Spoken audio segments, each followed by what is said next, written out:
It's through the eyes of a consumer, going back to a very young version of myself and seeing advertisements with no one that looked like me, except maybe for 1 hour a week on Saturdays when I tuned in to Soul Train. Let me say that again. 1 hour a week on Saturdays when I watched Soul Train. And those were primarily hair care products. The rest of the time, there was no one who looked like me. That stuck with me for many reasons.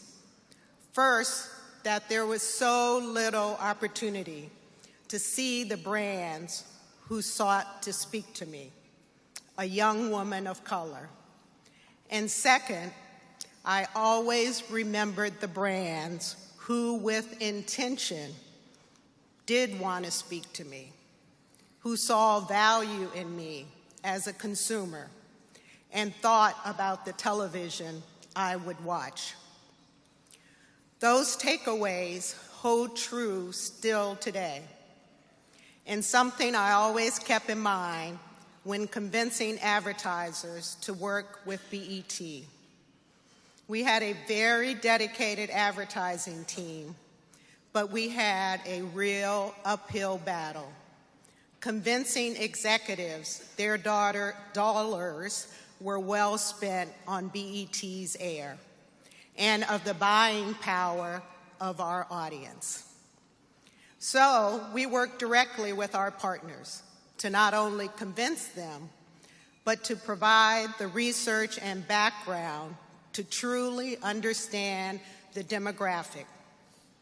It's not just about buying ad space, but also about creating content that truly resonates with the audience in an authentic and meaningful way. So that's what we did. And so many brands worked closely with us to ensure they were speaking to and representing a community of people that was powerful and authentic. I'm so pleased today there is more brand representation in advertising.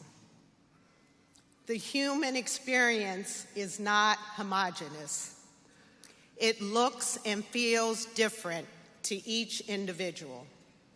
And the most impactful brands understand that and experience that. I think back to that young version of myself in front of the TV watching Soul Train in the 60s, and how proud she'd be to know she is now better represented in so many ways.